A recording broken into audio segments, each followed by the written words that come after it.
ଅହରହ ମଦ ପିଇ ଚୁର୍ ରୁହନ୍ତି ତିନି ଭାରତୀୟ କ୍ରିକେଟର। ଗୋଟେ ଦିନ ବି ରହିପାରନ୍ତିନି ମଦ ପିଇବା ବିନା। ନମସ୍କାର ଦର୍ଶକ ବନ୍ଧୁ। ଭାରତୀୟ କ୍ରିକେଟର ମଧ୍ୟରେ ଏମିତି ତିନି ଭାରତୀୟ ଖେଳାଳି ଅଛନ୍ତି ଯେଉଁମାନେ କି ପ୍ରତ୍ୟେକ ଦିନ ମଦ ବିନା ବଞ୍ଚି ପାରନ୍ତିନି।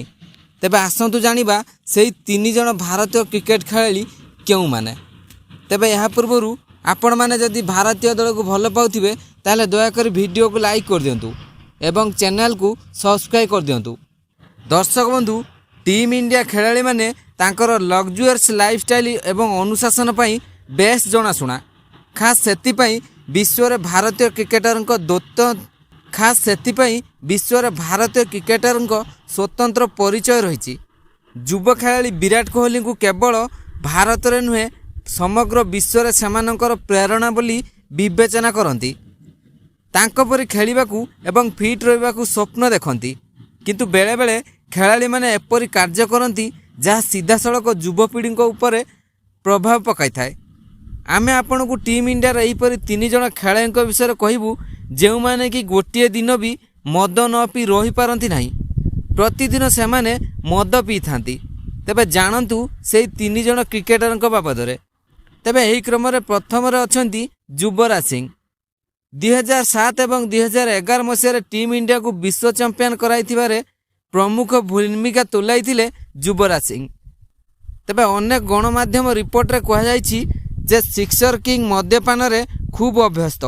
ଏପରିକି ଯୁବରାଜ ସିଂ ଭାଉଜ ଆକାଂକ୍ଷା ଶର୍ମା ବି ଟିଭି ଇଣ୍ଟରଭ୍ୟୁରେ ଖୋଲାଖୋଲି ଭାବେ ଯୁବି ଜଣେ ଡ୍ରଗ୍ସ ଅଭ୍ୟସ୍ତ ବୋଲି କହିଥିଲେ।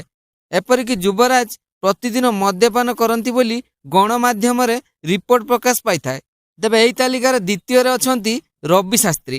ତେବେ ପୂର୍ବତନ ଟିମ୍ ଇଣ୍ଡିଆର ଭେଟରାନ୍ କ୍ରିକେଟର ତଥା ପୂର୍ବତନ ମୁଖ୍ୟ ପ୍ରଶିକ୍ଷକ ରବି ଶାସ୍ତ୍ରୀ ସେ 1983 ବିଶ୍ୱକପ୍ ବିଜେତା ଦଳର ସଦସ୍ୟ ବି ଥିଲେ। କିନ୍ତୁ ରବି ଶାସ୍ତ୍ରୀ ମଦ ପିଇବାରେ ଖୁବ୍ ସୌକିନ ରଖନ୍ତି।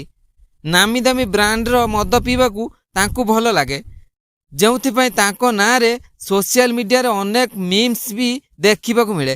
ରବି ଶାସ୍ତ୍ରୀ ପ୍ରତିଦିନ ମଦ ନ ପିଇଲେ ରହିପାରନ୍ତି ନାହିଁ। ପୂର୍ବରୁ ଅନେକ ଥର ସେ ମଦ ପିଉଥିବାର ଫଟୋ ବି ଭାଇରାଲ ହୋଇଥିଲା। ତେବେ ଏହି କ୍ରମରେ ତୃତୀୟ ସ୍ଥାନରେ ଅଛନ୍ତି ପୂର୍ବତନ ଭାରତୀୟ ଖେଳାଳି ବିନୋଦ କାମ୍ବଲି। ଭାରତୀୟ ଖେଳାଳି ତଥା ସଚିନ ତେନ୍ଦୁଲକରଙ୍କ ଘନିଷ୍ଠ ବନ୍ଧୁ ବିନୋଦ କାମ୍ବଲିଙ୍କ କ୍ରିକେଟ କ୍ୟାରିୟର ଆରମ୍ଭ ଯେତିକି ରୋଚକ ଥିଲା, ଶେଷ ବି ସେତିକି ଦୁଃଖଦାୟକ ଥିଲା। ଏକ ସମୟ ଥିଲା ଯେତେବେଳେ ବିନୋଦ କାମ୍ବଲିଙ୍କୁ ମାଷ୍ଟର ବ୍ଲାଷ୍ଟର ସଚିନ ତେନ୍ଦୁଲକରଙ୍କ ସହିତ ତୁଳନା କରାଯାଉଥିଲା। କିନ୍ତୁ ଖରାପ ଅଭ୍ୟାସ ହେତୁ ବର୍ବାଦ ହୋଇଯାଇଥିଲେ ବିନୋଦ କାମ୍ବଲି, ଯେଉଁଥିପାଇଁ କାମ୍ବଲିଙ୍କ କ୍ରିକେଟ କ୍ୟାରିୟର ଶେଷ ହୋଇଯାଇଥିଲା। କାମ୍ବଲି ନିଜେ ଅନେକ ଥର ମଦ୍ୟପାନ କରିବାର ଖରାପ ଅଭ୍ୟାସକୁ ସ୍ୱୀକାର ମଧ୍ୟ କରିଛନ୍ତି।